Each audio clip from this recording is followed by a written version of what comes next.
health and hospitals, to farmers, to economic development, to public health, finance. They all come from different institutions, different backgrounds, grassroots, grass tops, different ideas about how you should solve problems, different ideas about what kind of process you should use. They may have an intention to collaborate, but they have very different cultures. Different philosophies. Very different philosophies. So it's very complex when you're bringing together all these different institutional players. It adds complexity. You add complexity, there's just substantive complexity.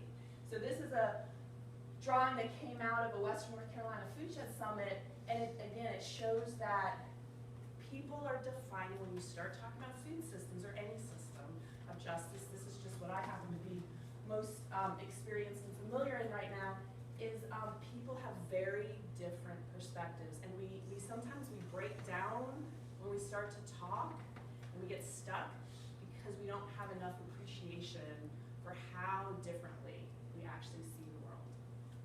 And so when we're dealing with that substantive complexity, this is where we have to slow down and really listen to each other. This is where listening projects and mapping the system really helps to see just this great difference of thought and understanding about the issue, even before you start to be able to create strategies.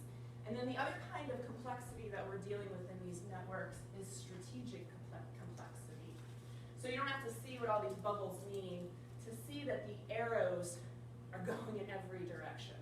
And what this pictures is every time somebody in the community starts to implement a strategy, it affects that community and that system in multiple nonlinear ways. So, and, good question. Yeah. So are you looking at noise or outliers to actually be opportunities? It could be. Is that? Absolutely, they could be. And the thing is, as soon as you might see those opportunities and you start to implement them, the effect that you're going to have is not predictable. And that's what's important to know about this is we're used to funders and grantors saying, well, tell me the outcomes. And what are you going to do to reach those outcomes? And they want some assurance that you're going to do this linear process and get an outcome. There's no linearity. There's no predictability about how to. So you could have in your community something that works beautifully and it's a best practice, and I bring it into my community and it explodes all over everybody. And it doesn't mean that it's a bad program. It's just that we have a different context and set of factors and history. And so in this context, because all of these entities are strategizing at the same time and we're bouncing off of each other, it's changing constantly.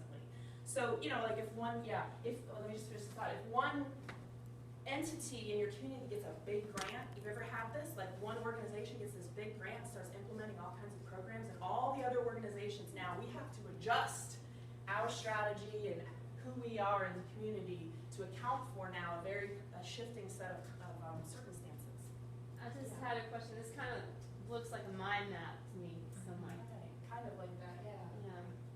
Of how systems are connected to each other and how they infuse energy one group to the next that's in similarity. Yeah, mind maps, that's why mind maps are a great planning tool, because it takes you out of that linear cause and effect, and it helps you to realize, oh, you have multiple causes, you have multiple effects happening, you have things acting on each other in so many different ways. Even if you could, and you can't, analyze this whole picture, it's going to change. It's going to be in motion the whole time. So we got to change our problem solving.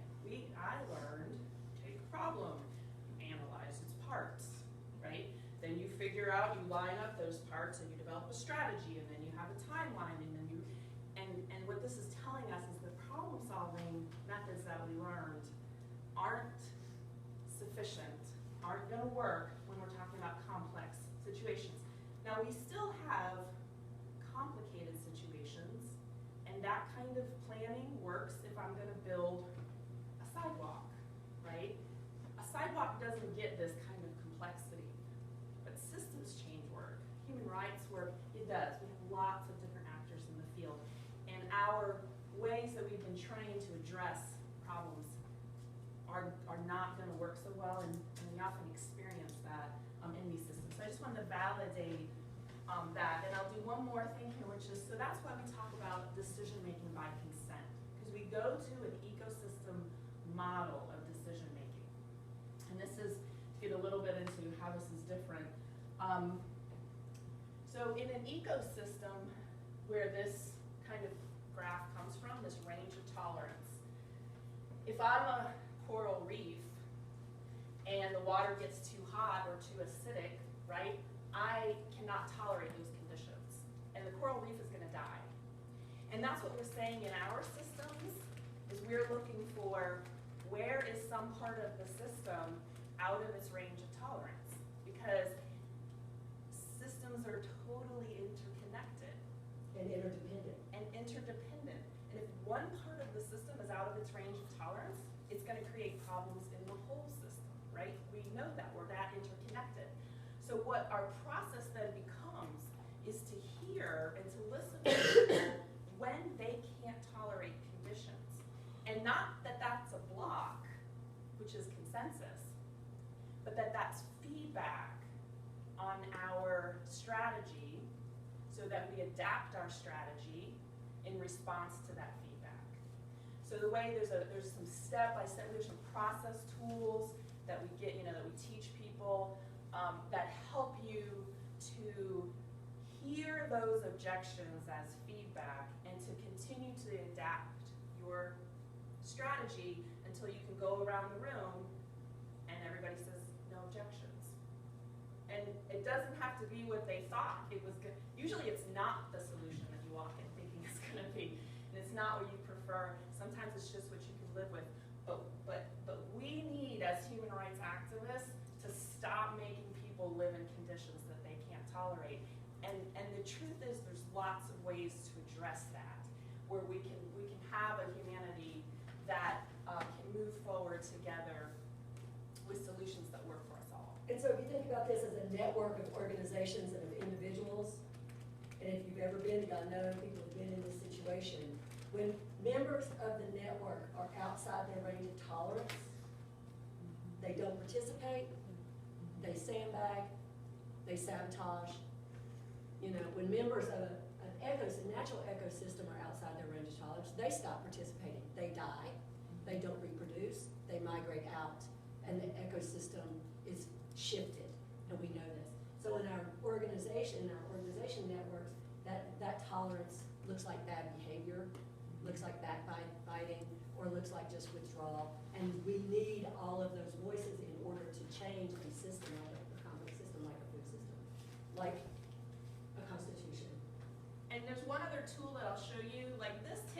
Michelle and I have developed a program now to bring this to folks. And we actually come into people's meetings. We don't even do workshops anymore because we realize if one or two people in the group start to learn these processes and they take it back to their group, it doesn't work.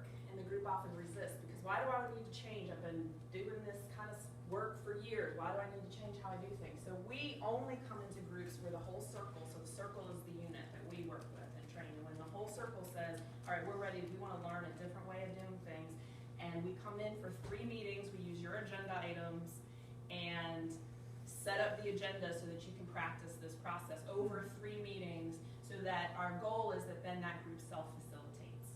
So that group starts to self-organize using this principle of consent. And there's one other tool that's just nice to let you all know, which is this good enough to try, safe enough to fail. So if you're working in an environment that's unpredictable, every strategy you come up with is really just an experiment, always, because you never know how it's going to happen. What's going to happen? Everything is an experiment.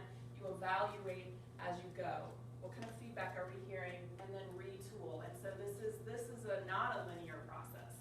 This is an iterative process, and we call this a upward spiral, because hopefully you kind of keep getting better at what you're doing and more adaptive to the feedback that you're hearing around you, and better at addressing things. So that's all. This is what often brings people into their range of tolerance, because they know that any decision is not done forever, written in stone, but they know that we're going to learn together, we're going to experiment together.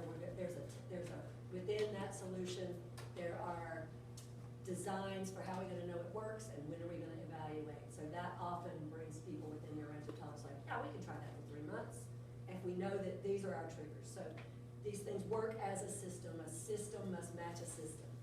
And so, I think You're done? we're done. Okay. Okay. Maybe you can look up the, thing I was looking for, that we might be able to check out a little bit.